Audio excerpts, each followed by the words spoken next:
Presenting The Complete Orson Welles and the Mercury Theater on the Air in The War of the Worlds by H.G. Wells. This is Orson Welles, speaking from London. as the third man. Stand by. We'll be on the air in 15 seconds, Mr. Wells. Yes, I know. Stand by, everybody. Mercury Theater on the Air presents Orson Welles as Count Dracula in his own version of Bram Stoker's great novel, Who knows Dracula. what evil lurks in the hearts of men? The shadow knows.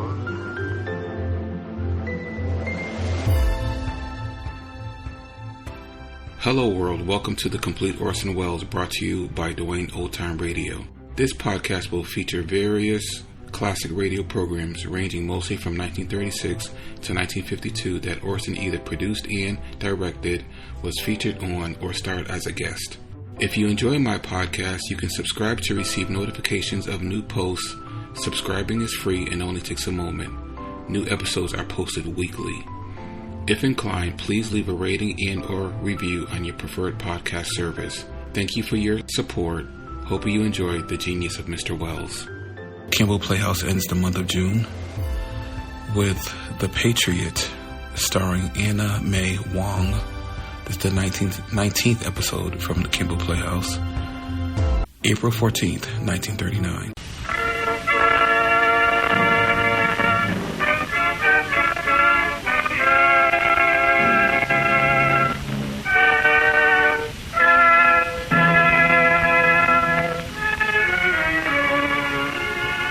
The makers of Campbell Soup present the Campbell Playhouse. Orson Welles, producer.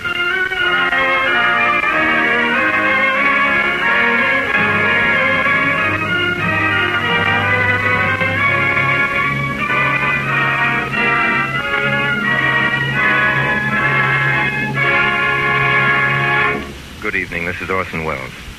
Our story tonight is The Patriot by Pearl Buck. It is the Campbell Playhouse selection as the best new book for April, chosen from the publisher's large spring list.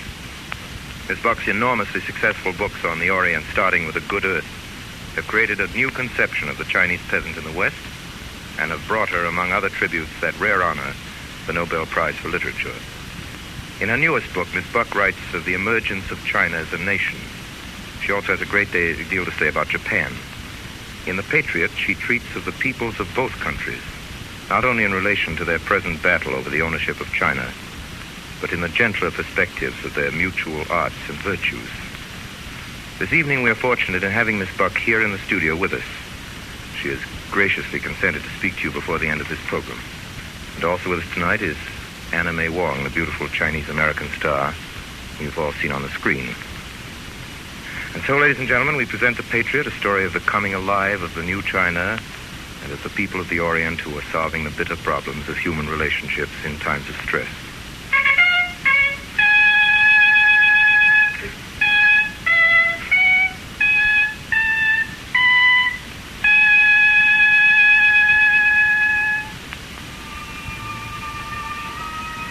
My name is Iwan. My father is the great Shanghai banker, Wu. I'm the youngest of his two sons. But when I was going to the university, I learned of the suffering and privations of my people in China, and I became a revolutionist. It was En Lan, a young student, who converted me and first told me of the brotherhood of young Chinese who were organizing secretly in the schools and in the mills and indeed everywhere in China, arming the poor, teaching them and preparing them for the new order of life, which was to be. Each day when school was over, we met with the others in secret in a deserted classroom. Soon now, comrades. The things we have hoped for. Every day the new government at Hankow is growing stronger. When the time comes, he will sweep down the Yangtze River. One man. A great man. He? Who is he? Who is it that will come? Who is this great man? Chiang Kai-shek. Chiang Kai-shek. Chiang Kai-shek.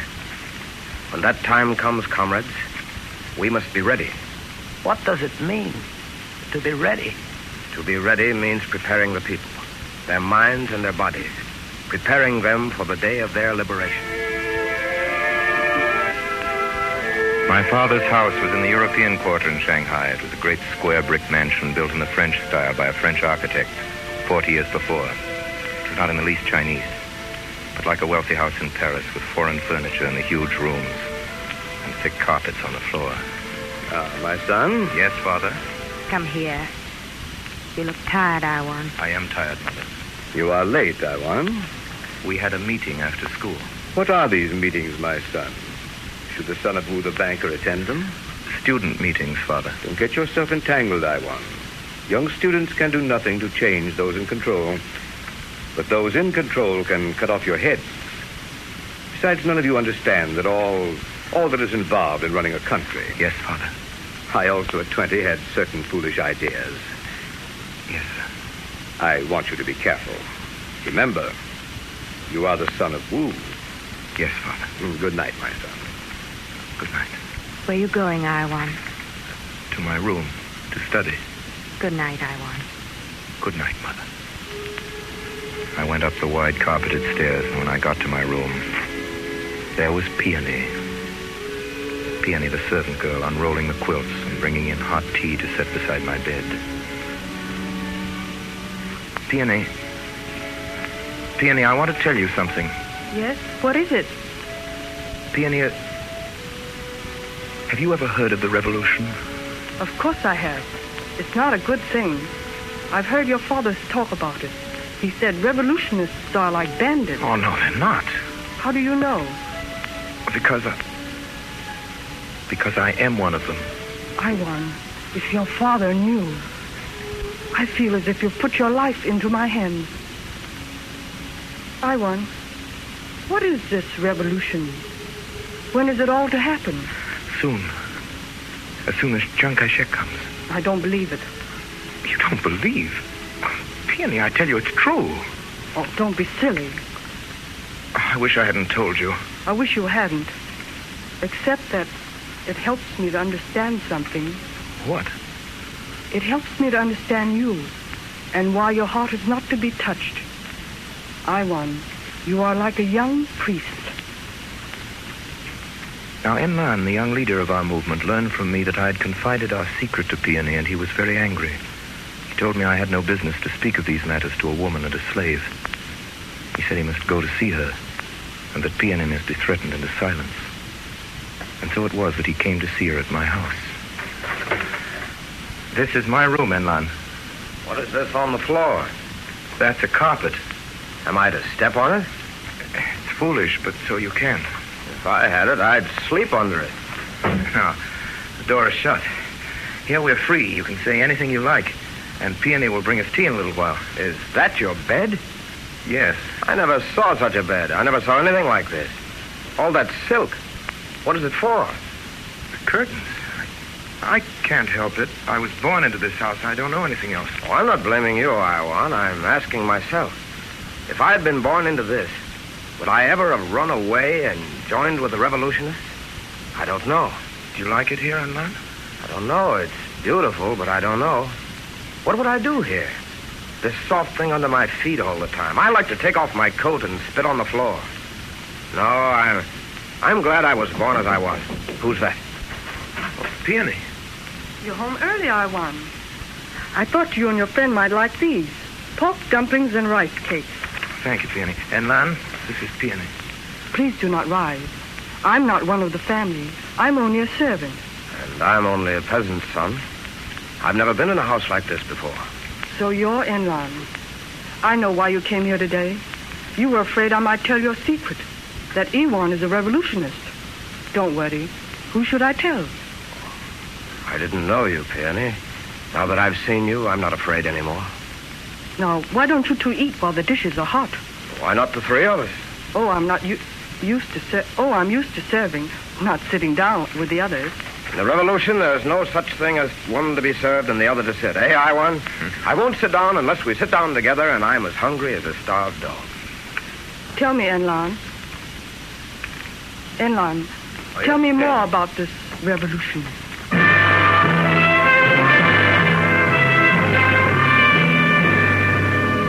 Nothing could stop it. Nothing could stop the marching of that triumphant figure of Chiang Kai-shek. He'd left Hankow and was proceeding down the river with his great army, Kukiang, Anking, Wu. The cities on its bank fell like fruits into his hands. Shanghai grew hot with expectation and fear. It was like the coming of a storm. There was the disturbance among the peoples, like the first rufflings of the wind over the country and sea. And then there was the intense, waiting stillness. But I never could be quite sure how Peony felt. And one day I asked her outright. She'd come into the garden where everything was breaking into bud. I'd gone to look at a hawthorn flowering. Are you a real revolutionist, Peony? I don't know. I shall wait and see how it is. No, but what do you believe, Peony? You must believe in right or wrong. I'm not a priest like you. You believe in Chiang Kai-shek as though he were God. I know he's only a man. No, I don't. I don't believe in any gods, but I believe in the revolution. The revolution is only what people do. If they do well, then I am one of them. I knew she was wrong. It was wrong to measure one's belief by what people did. The thing was right or wrong in itself, but I could not forget what she had said. And that night before I slept, I locked my door, and from a secret place in my desk, I drew out a picture I'd cut from a magazine, a picture of the young Chiang Kai-shek. I sat looking at it.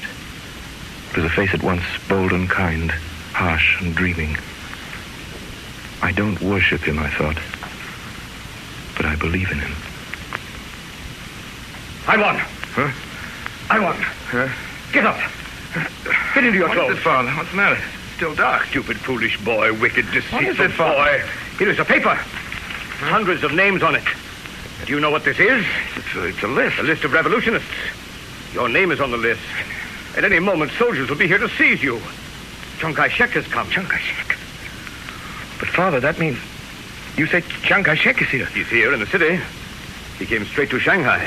Father, you don't know what that means. I saw him yesterday. He met with us, with all the bankers. We told him Shanghai must not be disturbed. Our businesses, if he wants money, that is, to go on with his government. Will you dress yourself, I want? Or do you want to be killed? Father, Chiang Kai-shek, he never agreed. Of course he agreed. The man is no fool. Everything is arranged. First he will purge the city of revolutionists. Then he's betrayed us. Chiang Kai-shek has betrayed us, all of us who believed it.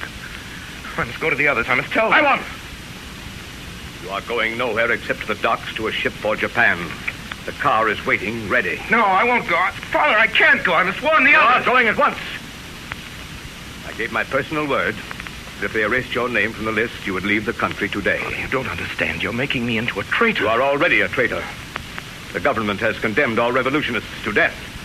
They have thousands of names. I won. What's the matter? Peony! Peony, come here!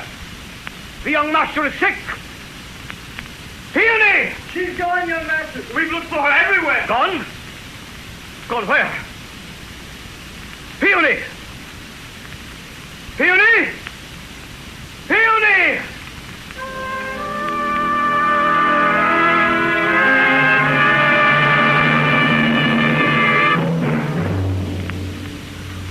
I lay on deck.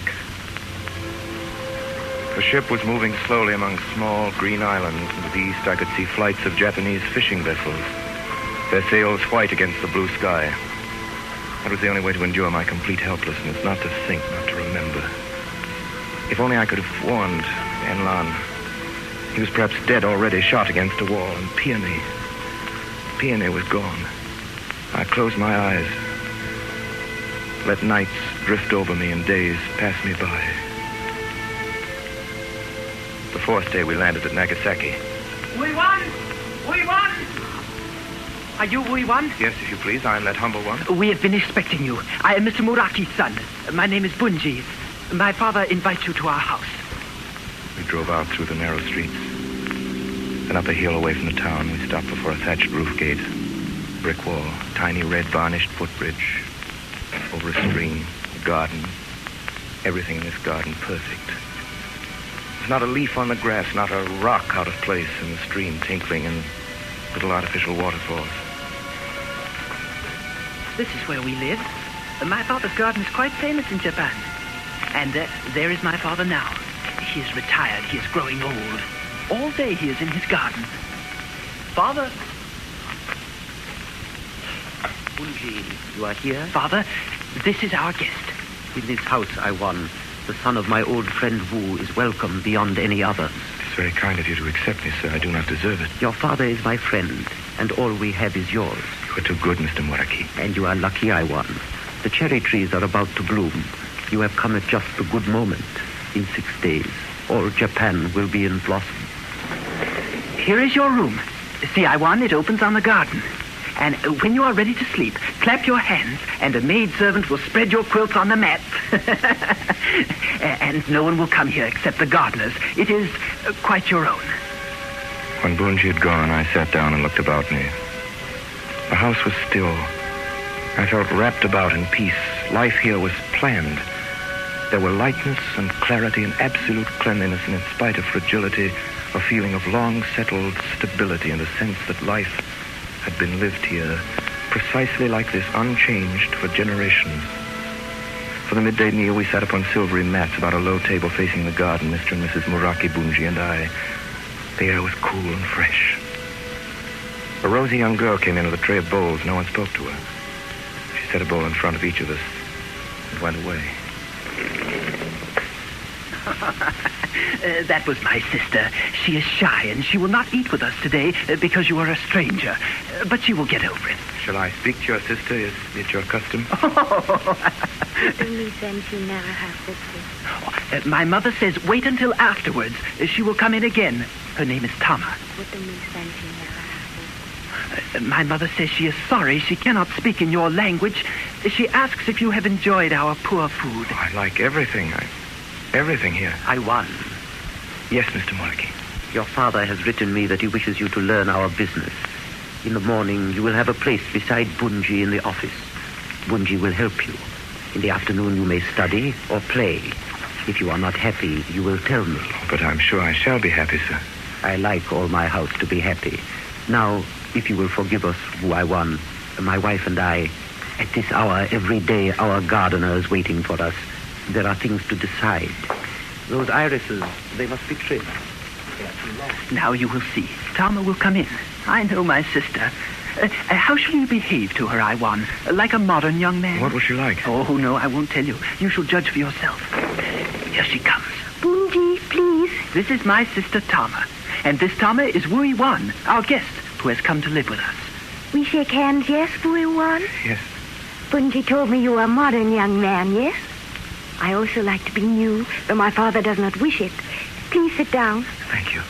What were you saying, Bunji, when I came in? It seemed to me you two had a secret between you. Oh, you see how she is, Iwan? You must understand, she is two girls, Tama is. Before our parents, she is very proper and so shy. And the other Tama is a modern girl, bold and brazen, and liking to talk to young men at that university to which she goes. I do not. Don't believe him, Iwan. I shall believe only what you tell me yourself. No one else. You see, I feel myself very lucky to have come to your home. I can't tell you how unhappy I was. I thought nothing could be any good. Just this morning I thought that. Now just being in this house made me feel suddenly happier. We are all happier for your company, Iwan. Tama, is it not so? Oh, you see? Yes, me too.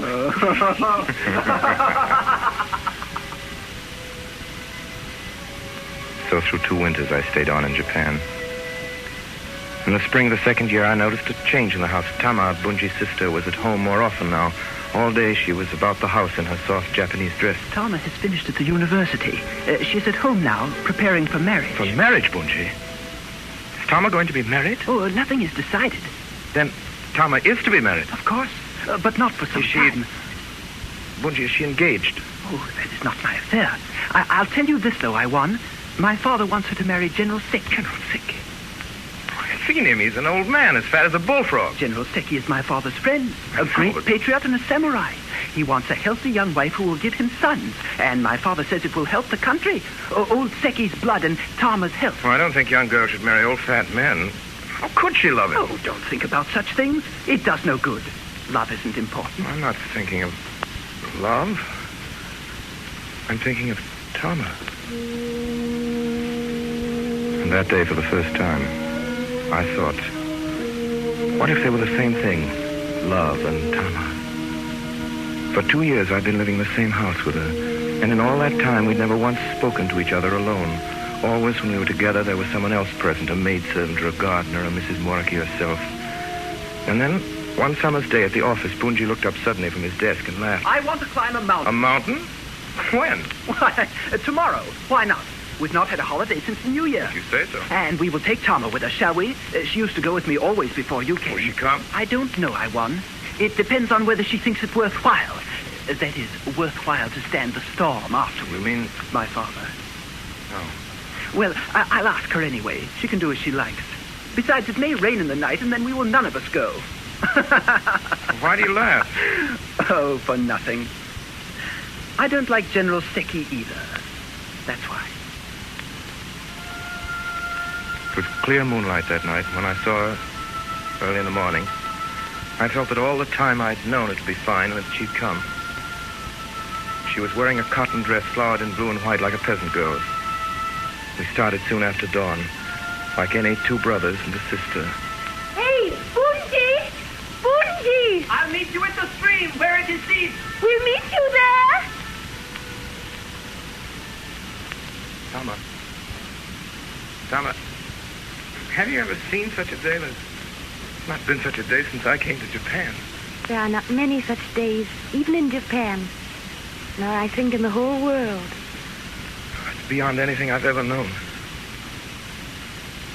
Tama, I want to tell you, I've been trying to tell you. Yes? You mustn't marry an old man. Tama, don't, I beg you. Do you not think I shall marry whom I please? Look, there's Bunji, far up on the rocks already. How slow we are. Bunji! Bunji!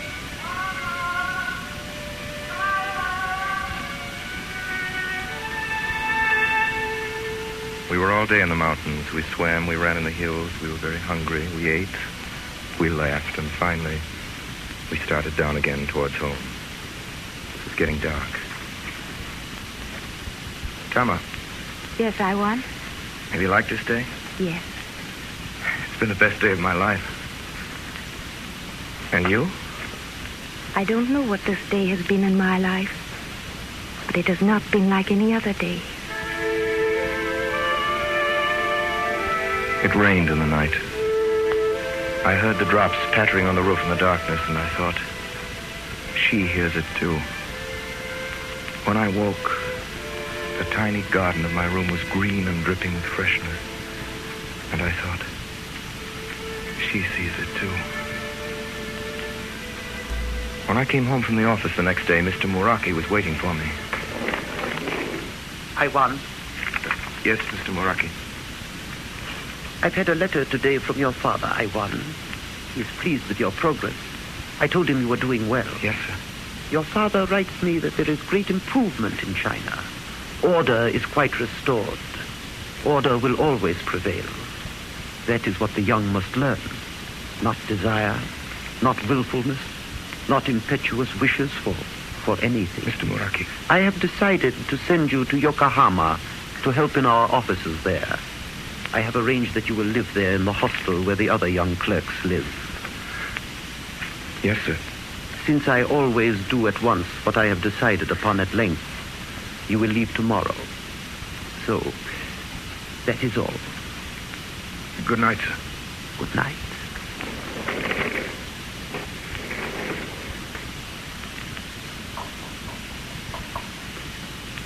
Tama?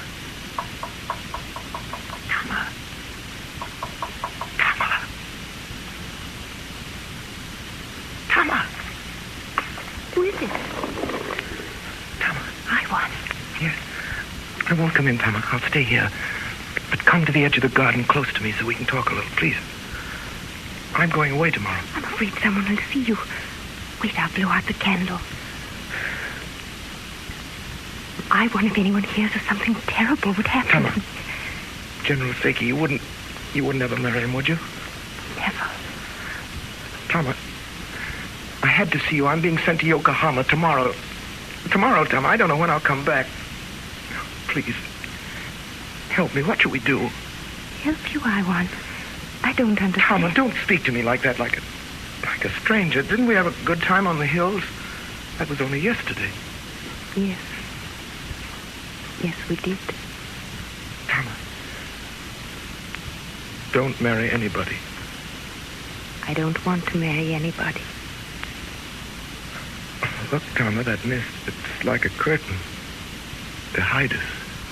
A good spirit sent it. I told you I believed in spirits and fate. We can't hurry fate. We can't avoid it. Do you believe, Tama, in two people born to marry? Yes. Now you must go. I will write to you as soon as you tell me where, and we will meet again. If it is our fate.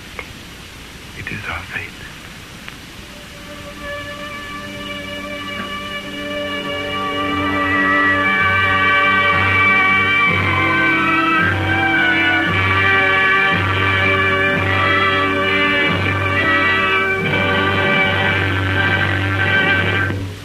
You are listening to the Campbell Playhouse selection of the best new book for April, The Patriot, by Pearl S. Buck.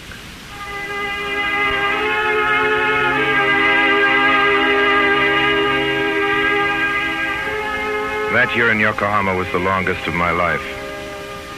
There were no quiet gardens there, no screen-shadowed houses, and in the office I was surrounded by strangers now.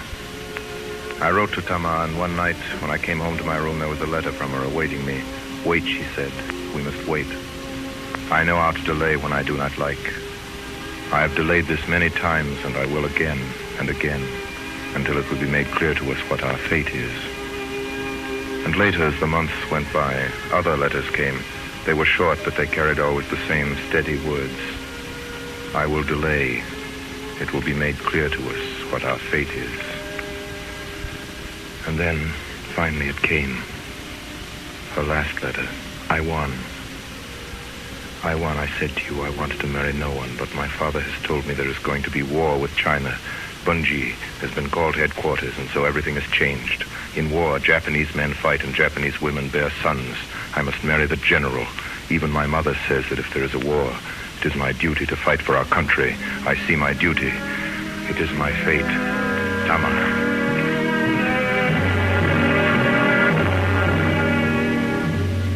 So now I went to an old professional matchmaker. For a fee, the man agreed to go to Mr. Muraki and put forth my request for Tama's hand, according to custom. On the 18th day of the next month, he returned. Where have you been? Did not hear from you. I've been at my business. There's been a good deal of it.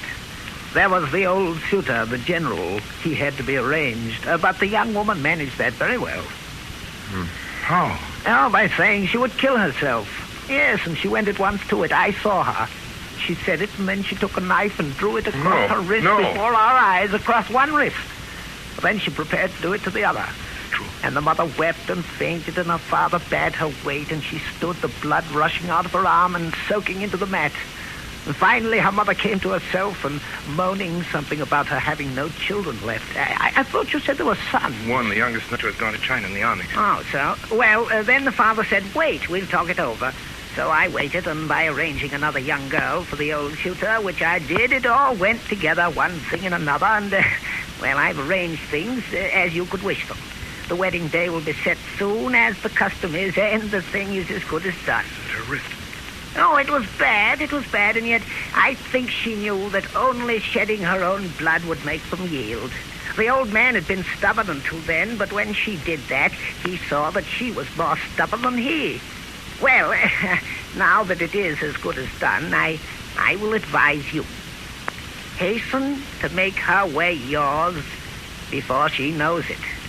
For when a woman is stubborn, the ocean itself is not so sure as her own will.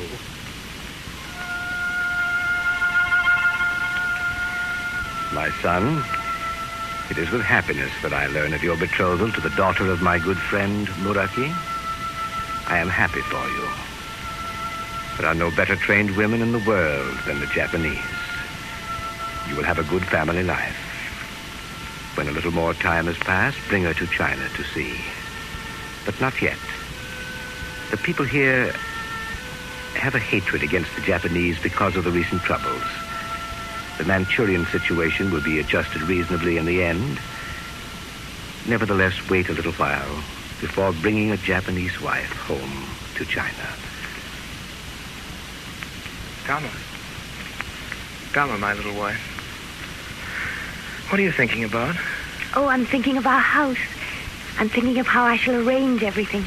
I wish we need never go down from this mountain. It's been so safe and so quiet. We've been alone together here as though there were no one else in the world. Tama. Yes? Let me see your wrist. Do Japanese girls often cut their wrists to get their own way? It was what my father understood best. When I did that, he knew I meant what I said, that I would marry you. And even if there had been a war, you would have married me. I know you would. No, I wouldn't, Iwan. If there had been a war, I would have married General Seki. Don't you know I said I would? He's a very great general. The Emperor trusts him. But, Tama, you must love only me. I do love only you. I shall always love you. Then, why do you say if there'd been a war? That would have had nothing to do with my loving you. Iwan, don't you see? As a Japanese, if it's my duty... Tama, I am your duty. I. You have no other. The days ran after each other so quickly that before I could lay hold of one to treasure it, another had come. Day followed day, months slipped into months, and we wanted no change. It was autumn so quickly that I could not believe it. One morning when we arose, we saw that there had been frost in the night. And when I got home the next evening, I found Tama sitting on the bamboo bench outside our room, looking out over the sea. You don't mind, do you, Iwan, if I don't get up? I'm tired from sweeping the leaves from the lawn. Are you well? Very well. What are you staring at over there in the ocean? I wish I knew your parents, Iwan. I wish I knew what your family is and how your home looks over there. Why do you want to know them? Because I'm about to become one of them. One of your family. Until now, Iwan, I've belonged only to you. I've been a part of you. But now I'm going to have a child. To us, that means that I shall belong altogether to your family, and no more to my own.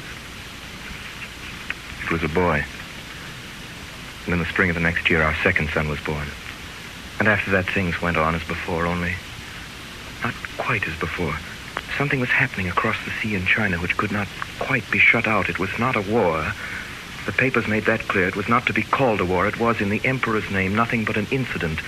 And then one afternoon, quite suddenly, there was news, real news. Every paper printed it. Special editions, the boys screaming in the streets, great black letters scarcely dry up on the headlines. 300 Japanese killed, men, women, and children. 300 Japanese murdered. 300 peaceful Japanese in a little town near Peking, murdered by Chinese soldiers. Iwan, why did they do this? Well, there must be a reason. The Japanese must have done something terrible to make them so angry. Tama. Yes, Iwan. Tama, I must feel that you think there may have been some cause, some reason. What does it matter what I think when I'm your wife? Don't be a Japanese woman. But I am a Japanese woman. You've already made up your mind, haven't you? You believe that my people could simply massacre like savages without any reason. If you think that, you have no understanding of me.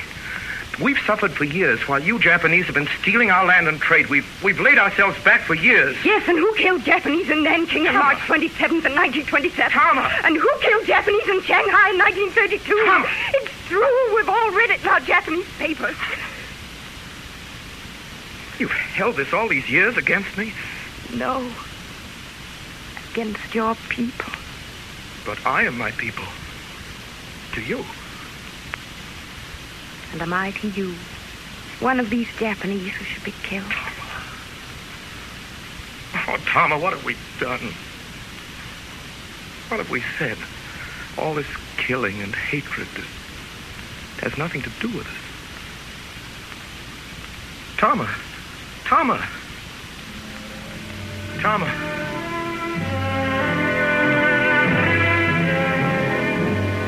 At the Meraki dock, we unloaded the latest shipments from China. Now there could be no doubt about it. It was loot, being shipped to the Merakis. The merchandise, for the most part, hadn't even been packed, piled into the holds, just as they'd found it in China. Things that only a few weeks before had been in people's homes. On that day, for the first time, I knew it was a real war. They were fighting across the water, for in the hold of this ship there was another cargo. After the freight had been landed and the unloading crew had left, I saw many small boxes begin to be brought off. Each had a name written in letters on its top. As each was brought out on shore, a name was called, and each time a little group of people came forward and received the box. All of these persons were in deepest mourning. There was no sound of loud weeping. They had been taught to smile when those they loved died in battle. But down their faces, their tears streamed. I moved back half ashamed and knocked against an old man standing alone. A box wrapped in his arms, as though it were his child, and looking inadvertently into his eyes, I saw there such patient sorrow that I could not but stammer something about my wonder that there was such patience and no sign of hatred. And to this the old man answered gently. Why should we hate you? You had nothing to do with this. And besides, our people are taught to suffer gladly for our country. The tears burst from his eyes as he said this, but he only clutched the box more firmly. Yes, I rejoice. I rejoice. My only son. And this old man, uttering these words, brought light to me. The dusk, the silence in which I had been living, broken, was gone. I was at that moment recalled to my old self.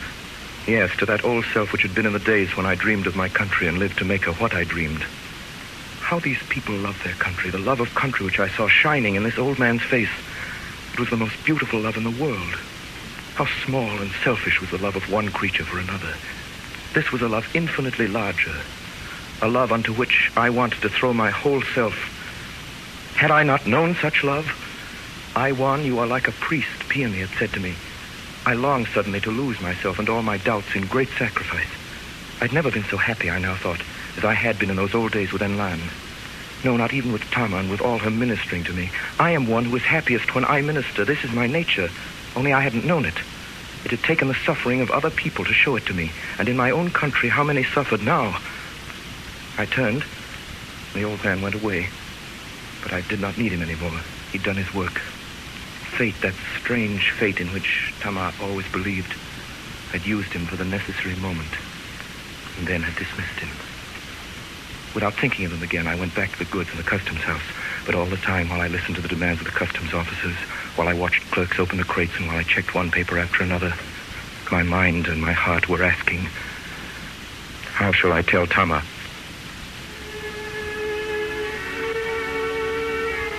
And at first, on my way home, I thought I'd simply go without telling her. I'd write her all down in a letter. I'd almost persuaded myself of this when I stepped into our house. Usually she was there waiting for me in the garden or at the door. But tonight she was delayed. I was already inside taking off my shoes when she came running out of the kitchen, pushing her hair back as she came. Oh, I'm so late. Well, I was making something you like, and it took me such a long time. Tama, I must go home. I am needed there. I said it very quietly so that it would not startle her, but her body grew stiff and still under my arms. The blood fled from her face. She did not say, let me go too. She knew now that I meant I must go alone. Yes, I want. I've been miserable all these days. I haven't known what to do. I knew what you were thinking. But you didn't tell me. I thought you didn't know. I was so afraid you might think it your duty to leave us. I didn't know what I ought to do until tonight. An old man holding a little box of ashes made me see how sweet and right it is to die for one's country. Of course you must go if your country needs you. As a Japanese, I understand that.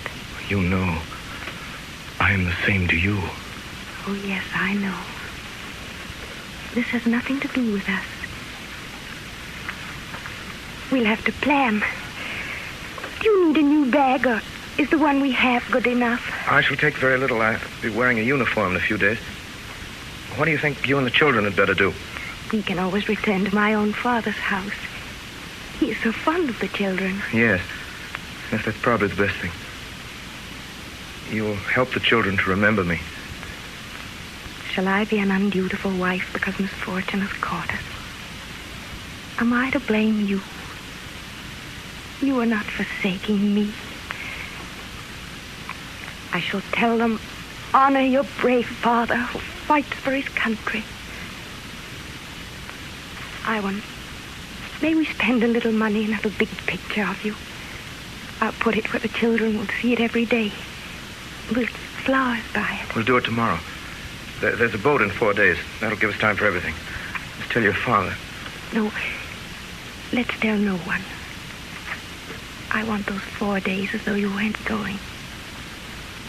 After you have gone, I'll go and tell him. But it might seem ungrateful of me, Thomas. No, I'll tell him. Let me have my way. He will understand. One thing he will always understand is what you do now. Any Japanese would understand it. Then it was the last day. I felt her as I had felt her all those last days, as close to me as my own body. I knew continually what she thought and what she wanted, and how near she was at every moment to weeping, but I knew that she had set for herself the goal of not weeping until I had gone. She would smile at me while I was there, and until I could see her face no more. We'd gone through the hours so close together, and yet we had not touched more than each the other's hand. And so it came to the last moment of all. In the harbor, the ship's funnels were beginning to smoke as the engines were being fired. The ship was to sail at noon. We went together, hand in hand, to the garden where our little boys played. They were making a dam of small stones across the narrow brook, and they did not look up, but I could hear their voices. And then, for one moment, I felt that I could not do what I had planned. You must go now. I shall send for you and the children. As soon as I can do it, you shall all come. When shall we be wanted? Her words, her voice, her quiet, fatal eyes recalled me and swept me out of this moment again into the vaster hour where our individual lives were now lost. I seized her in my arms and pressed my cheek against hers. I looked at her once, and in her face I saw eternity between us. I stepped upon the ship's deck, and at the same moment the gangplank began to move upward. I stood on the deck. I looked out across the water to the hills. Now the ship was moving steadily away from the dock. In a few moments we'd be leaving the harbor. I searched the slope of the hill nearest the sea. Yes, there it was, our little house in the square of green, softer than the surrounding green. That was the garden. And now I could see the spot of color that was Tama. I could not see her face, and yet I could feel her eyes straining to see me. A tiny spot of bright orange moved across the green to stand beside it. That was my son. And then suddenly, if I could have done it, I would have leapt into the sea and rushed back to her. Hello. Hello. Hello. I'm in the laundry business in Seattle. I guess I'm your cabin mate. I'm Cantonese. The name's Lim, Jackie Lim. Born in USA, though. 3 generations, though my old granddad went back to Canton when he was 60. I can't speak my own language, but I figure I can get and fight without talking. I'm going to fight the Japanese. So am I.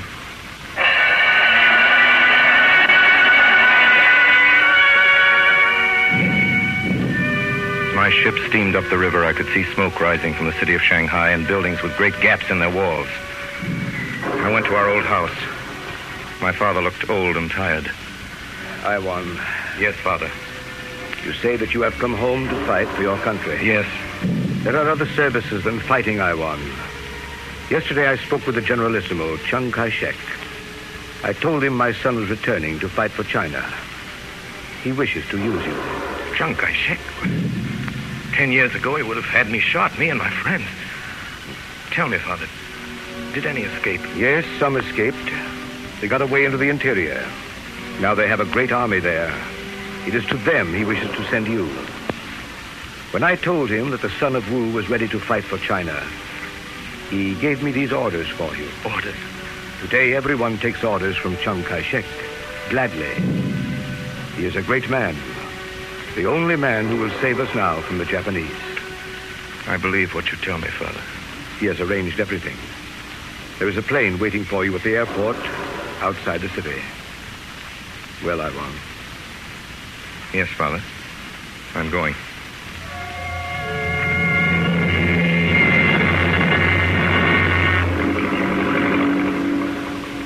"10 years lay between us, 10 years of time and all else, but I recognized him at once. It was Enlan, now the leader of the great army of the North.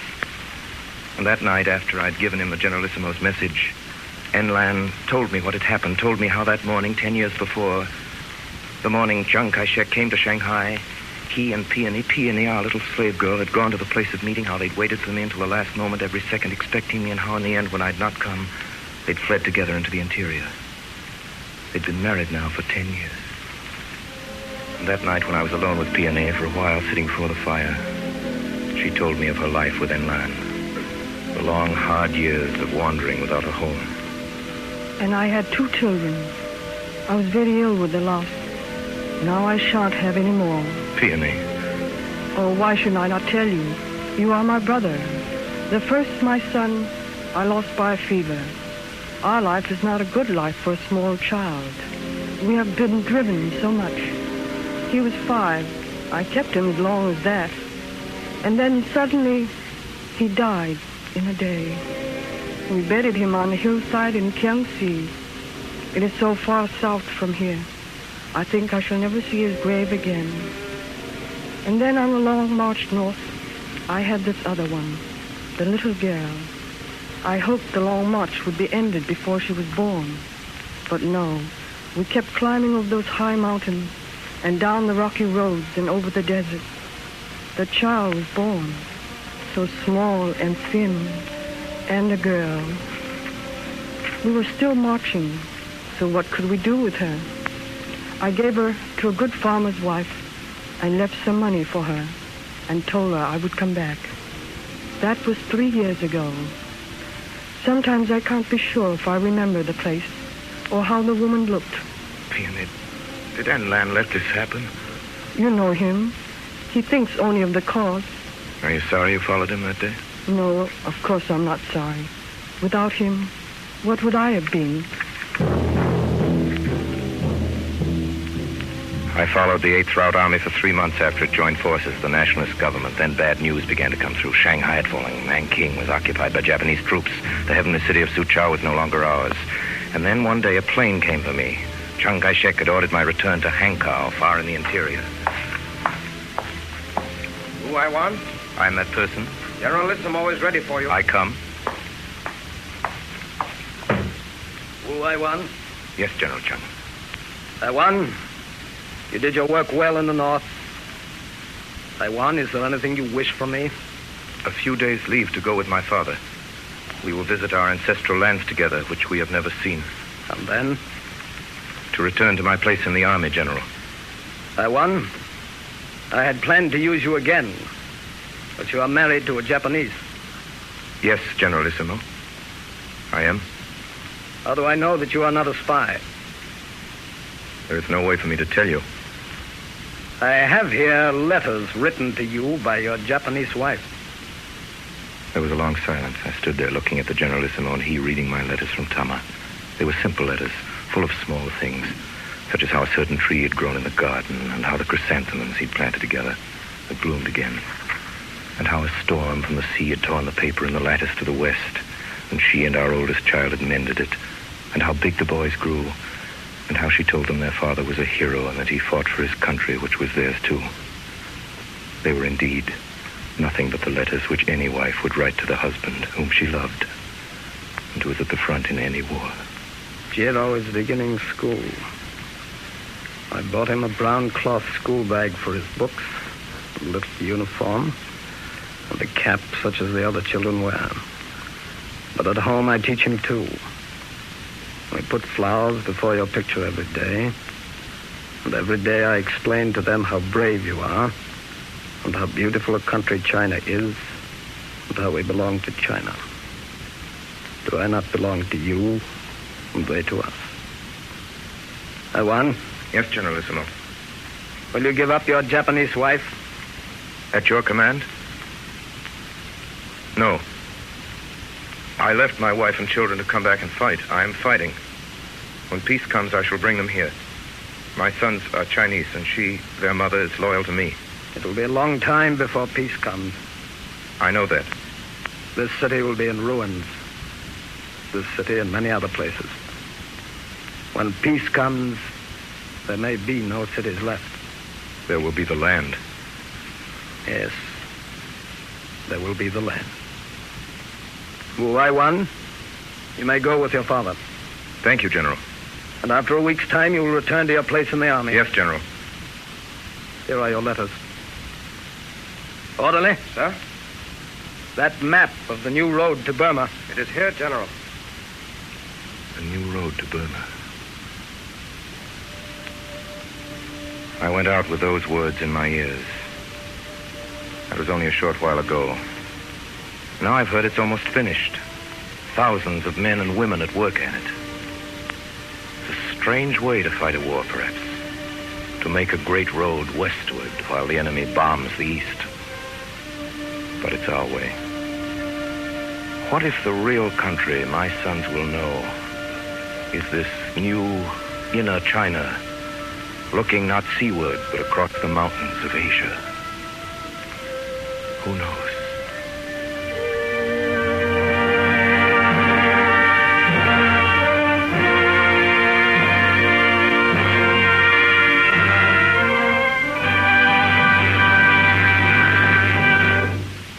This concludes the Campbell Playhouse presentation of their best new book for April, Pearl S. Buck's The Patriot, starring Orson Welles with Anna Mae Wong. And now, here is Orson Welles.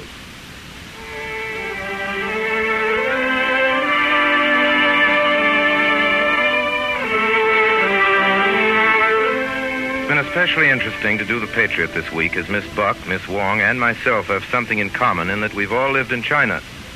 Miss Buck, whose father was a missionary, has lived there most of her life. Miss Wong, as you all know, is Chinese. Although she was born in this country, she's achieved an international film and stage reputation. And as for myself, I visited China just long enough to be able to say Huang Yu Sheng, Frosted Yellow Willows, or Anna Mae Wong. How do you do, Miss Wong? I'm delighted to meet you. I, too, am delighted to meet you, Miss Buck. As a Chinese, I naturally have been intensely interested in your books on China. Thank you, Miss Wong. And, Mr. Wells, I would like to express to you, the Campbell Playhouse, and to you, my grateful appreciation for the selection of The Patriot as the best new book for April. I'm honored. We were honored. It's been a privilege to dramatize The Patriot. And now, Mrs. Buck, there are a number of things I, and I'm sure our listeners, would like to know about the new personal problems the situation in the East is creating. I should think the predicament of Chinese and Japanese who've intermarried would be especially difficult. Is it an unusual situation? No, the story I told in The Patriot is a very common one. While I was writing this book, I was also corresponding with a Japanese woman. She told me that the Japanese wives, like Tama, remain loyal to their Chinese husbands and send them off to war with the feeling that this is duty. But then Japanese are trained to a high sense of duty. Mrs. Buck, do you think it's possible to feel sympathy for Chinese and Japanese and at the same time to understand them both? When one has had experience of many wars, one comes to see that the pattern is always the same. No matter who is the aggressor and who is attacked, both are victims and both lose in the end. You intimate in your story that China is looking westward. What does that mean? No one quite knows yet, except that it will certainly mean a China different from the one before the war. The territory which Japan holds is along the eastern seacoast. Roughly, it compares to our own original 13 colonies. It was the stronghold of modern China. In that small strip of territory were China's great modern cities, Tianjin, Shanghai, Nanking, Hankow, and Canton. Here were China's modern men and women, her modern schools and industries. But beyond Hankow is another China, a huge medieval country where people live and think as they have for many centuries. Modern life has not penetrated there. But now a tremendous westward trek has begun. Japan has taken the seacoast, provinces, and peasants, merchants, students, teachers. Everybody who can move is going west. Their own ancient civilization flourishes in its purest form. In a sense, they are returning to their ancestors, and young China meets old China for the first time face to face. Each, of course, will affect the other profoundly, but how? Who can say? One's imagination quickens. All unknowingly, perhaps, China is hastening the unification of a continent. Thank you, Miss Buck, for the clarity with which you've explained the difficult situation in the Orient, and thank you, Miss Wong, for being with us tonight.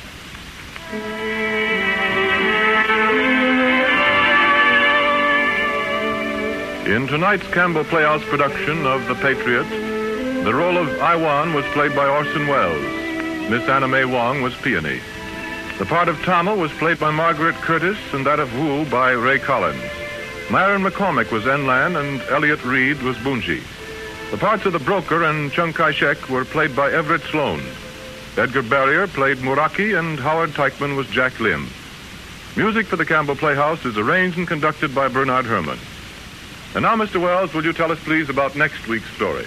Well, next week we'll offer one of the most famous comedies of modern manners, Noel Cowart's witty essay on the ironies and absurdities of modern love, Private Lives.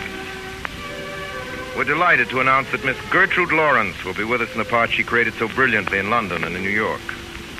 So until next week, until Private Lives, my sponsors, the makers of Campbell Soups, and all of us in the Campbell Playhouse remain obediently yours.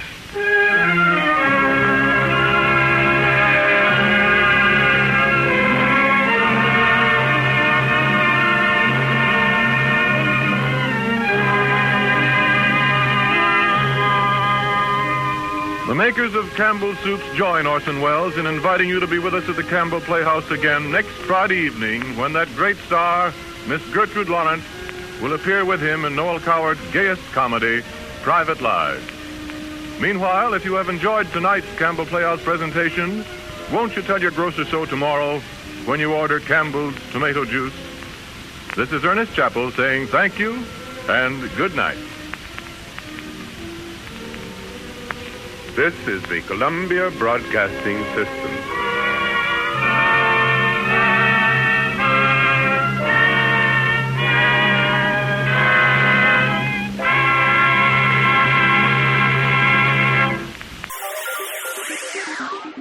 Thank you for listening to and showing your support for my podcast.